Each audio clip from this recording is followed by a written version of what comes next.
I'm going to narrate the first half of this video, and then afterwards it's going to come in with what we actually did to make this bread in the solar cooker.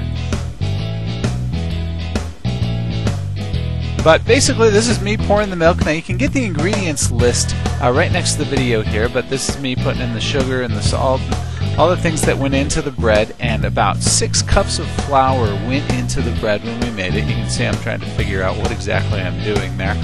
And but put together all of the bread, and we put some raisins in with the milk and honey that actually was melted to go into there. There's me adding the oil. Now I should have added that after I got all the dry ingredients mixed, and I also put in too much yeast at the beginning of this, but oh well, that happens sometimes.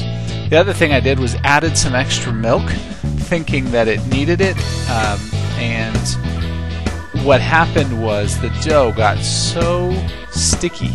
So I thought, you know, in the middle of that, well, hey, I'll just add a little bit of extra flour, and then it got a little bit dry, so I had to add some water to it. Anyway, it was just kind of a pain. This is me greasing the pans and making sure that the bread won't actually stick to the pans, so that once they're in the solar cooker, they'll be fine. We separated the dough into 2 different batches, and I set it by my computer to heat up while it was, you know, rising.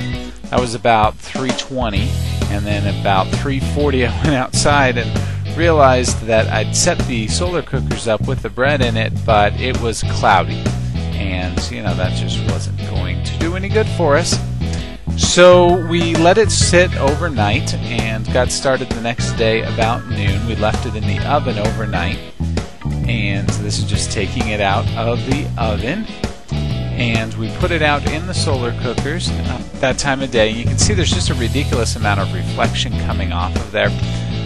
So what we did, we actually painted the top of the foil black and put some caging underneath the bowl so that it would sit out of the funnel cooker a little bit. And about 3 hours later, went outside to check on the status of the bread and where it was at. Okay, so we've been baking bread in the sun for about 3 hours now. We didn't really count yesterday because yesterday was a cloudy day, so the bread's been out here cooking for about 3 hours. It's time to test it and see if it's done. This bowl is extremely hot to the touch. I would say our bread is not yet cooked, at least not in this one. So we'll look at the other one and see if it has cooked over here yet. It is not yet cooked over here either. So I think what we need to do perhaps is put these inside of some cooking bags, because we've got excellent sun today, and I'm going to move them over to where they'll stay in the sun, and we'll put them inside of some cooking bags inside of the bowls and see if we can get all-round results, because it looks like they're starting to cook on the bottom but haven't really started to cook on the top yet. We'll get out the cooking bag and see if that will help. These are way too hot to touch at this point. This is cooking at about 170 degrees, and so I'm going to pick it up with a rag. You can use a hot pad or whatever you wanted to pick it up, but I'm going to move it over to the other side because we've got a tree here that's starting to create some shade, and I want to make sure it's going to stay in the sun for the rest of the day or as long as it takes to cook. Okay, so we've now taken the plastic bags and put them around the bowls, and hopefully that will get a full cooking all the way around it. It seemed like they were cooking underneath from where the bowl was, but it didn't quite seem like we were getting any kind of crusty top on the bread, or it seemed like it would be kind of soft in the middle of the dough. There is a fair amount of condensation actually on the inside of the bag, which is a good sign, means that it got hot enough actually to get the water to turn into vapor inside of the bread.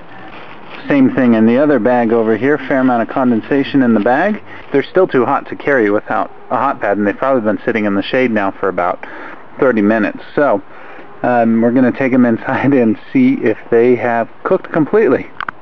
The bread smell coming out of this bag is awesome. Alright, well there's our bread, and it is done. I'm really looking forward to trying this. And try some. You want to try some? Smells really good. We'll try this one.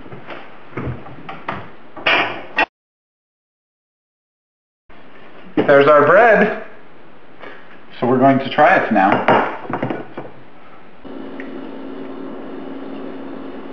It's really yeasty. That's because we left it overnight. But it's really good. I mean, it's a good, warm bread right from the oven. I'm pretty impressed. I didn't know this would actually, like, I don't know, I mean, we've been making these videos, but I wasn't sure it was actually going to work. But it works. It's cool. You want to try a piece? Yeah. Get a good shot of that raisin right in there. Oh, yeah. It's good. Yeah? Mm-hmm. Definitely yeasty, but that's because we left it out overnight. So we saved ourselves having the oven on all day. So inside of the bowl, inside of the bag is probably the best way to go. So this is the first thing we've made with the solar cooker. And I am super excited about making other stuff now because it actually works. Watch our other videos. We're going to make some other stuff in the cookers because this really does work. Delicious.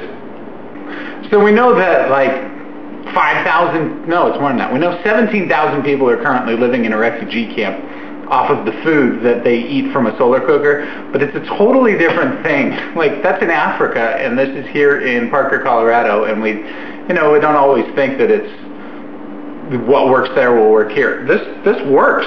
I mean, this is good. Like, whatever you cook already, you could cook into the solar cooker. It took a little longer, but put this in before you go to work. I mean, at least in these cookers, the ones that we made, you could leave this in there all day. It'd probably be just fine. Especially if you left it in a part of your yard or at the back of your house where it doesn't get sun all day long.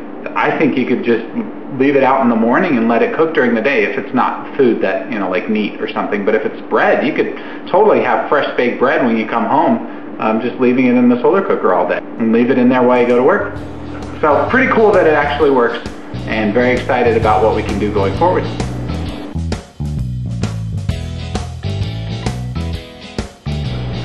So, watch our other videos. I'm like dropping crumbs all over the floor here.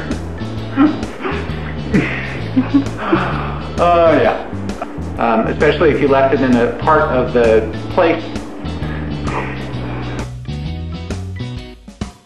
There's a bright sun. Especially if you left it in a part of your yard or in your backyard or at your house that doesn't get shade. So it is not, I don't know what to say. So I cut this in half right in the center part just to show you that the loaf of bread, this round loaf of cinnamon raisin bread, is entirely done all the way through, and pretty exciting. So you can cook bread in a solar cooker. We're going to eat now.